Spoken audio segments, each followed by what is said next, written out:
Hello and welcome to my little video here.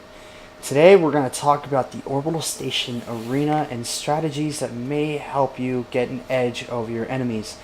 I have here something that will at least help me highlight everything, and I did, however, borrow this map from a Sith assassin named Kreia off Dolphy. I unfortunately didn't have too many options for the map.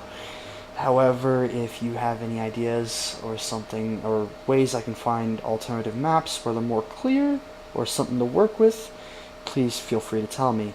In the meantime, Orbital Station. To put it simply, this is a pretty useful map. It's one of my personal favorites. I find that I have pretty decent survivability on it. And there's alternative ways to take it. You can have a total range DPS advantage and melee DPS advantage depending on your playstyle. First thing we are going to tackle though is healing. Healing is a big thing in ranked especially. And especially with the nerfs, you're going to have to LOS a bit more often than you're probably more comfortable to.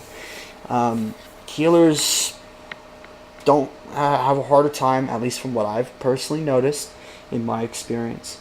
Have a harder time maintaining the team, so it is good to have a video or etc. to fall back on and look at.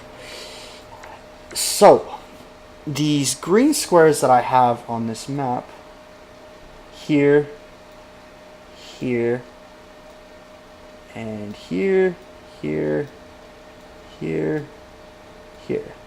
These are all LOS positions that you can take up. They appear to be like galactic trade kiosks. That's the first impression I get. And if you're a healer or a ranged DPS that's getting focused, I'd honestly recommend taking one of these positions. And if you're moving around your team, as you can see from the lines I'm drawing, you can honestly see that you can bounce around the map pretty quickly. There's all kinds of positions you can take up as long as you can keep the fight down low. You'll be just fine. These kiosks will be lifesavers, and if you're like a scoundrel healer, you'll be able to easily maintain your team with that line of sight, your slow release med packs, and etc. You'll be able to maintain a stack of 4. That's why it's important for your team. I'm going to erase this real quick. That is why it's important when you communicate with your team to try to keep the fights somewhere near it. Generally, you want to try to keep the fights down low, especially if you have a melee DPS focus group, simply because the catwalks are like a double-edged sword. They can either work to your advantage, where you can drop them up there or knock them off and single out a DPS down below.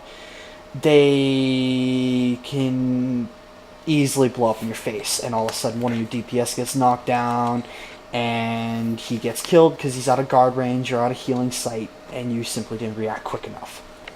So, assuming that you're spawning from here, right?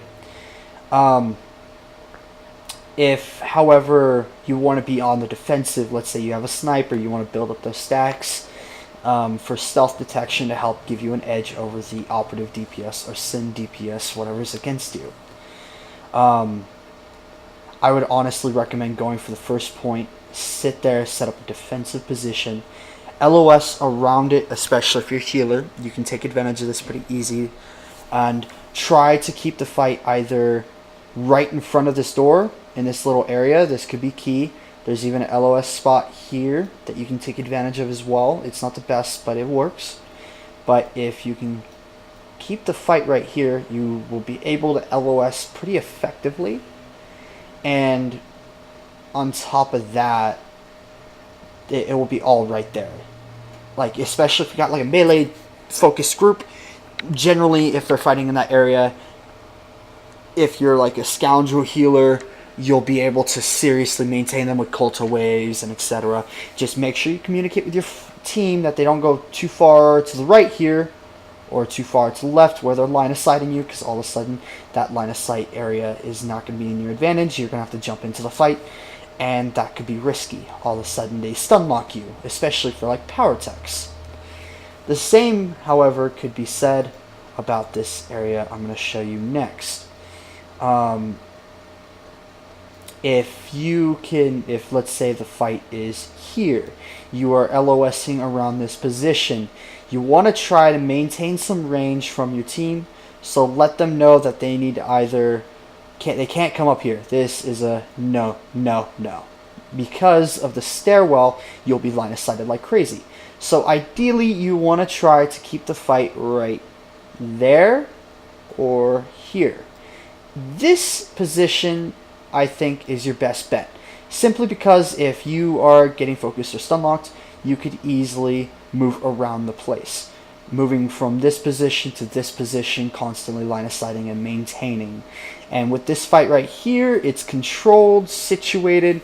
You'll be in a perfect standpoint.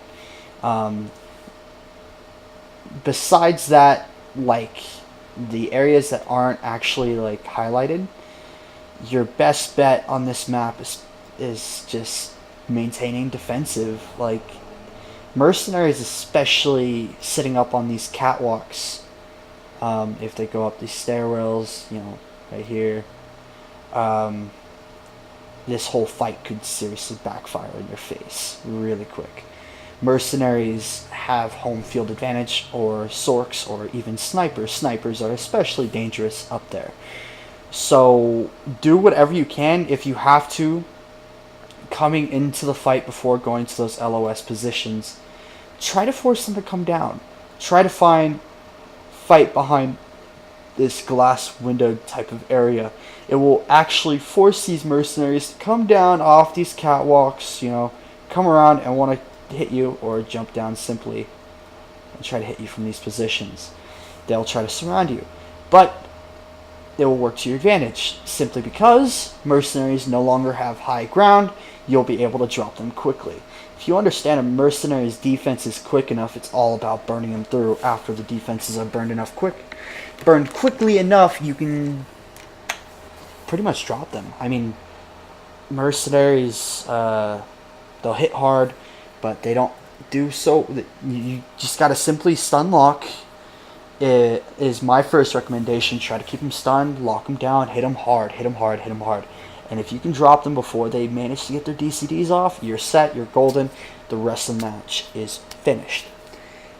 In the case of how a lot of ranked teams run, there's going to be most likely power techs you're going to face up against, and definitely marauders, snipers. Those are big ones. Generally, though, that group you're going to mainly see at the moment. Those are the dangerous three classes, in my opinion, you have to watch out for. Marauders, simply because they can push out so much DPS.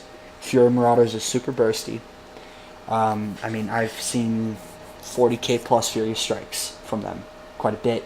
They have good single target burst as Fury, good as Annihilation, good as Carnage. I mean, they are outstanding. Stun locks, that's how you beat them, simply put. If it's Fury, however, just try to keep pushing them through their defensive cooldowns, try to lock down their team with stuns, and pressure that Marauder to push him through his defensive cooldowns. If you can catch him in the moments between when his stun immunity is off, and it's like right after Force Crush goes off, like for, I can't exactly remember, but I believe it's like a couple of seconds or more. If you can simply wait that out, stun lock after that, they'll die like any other Marauder. And a Marauder without defensive cooldowns dies very quickly. It's a simple fact.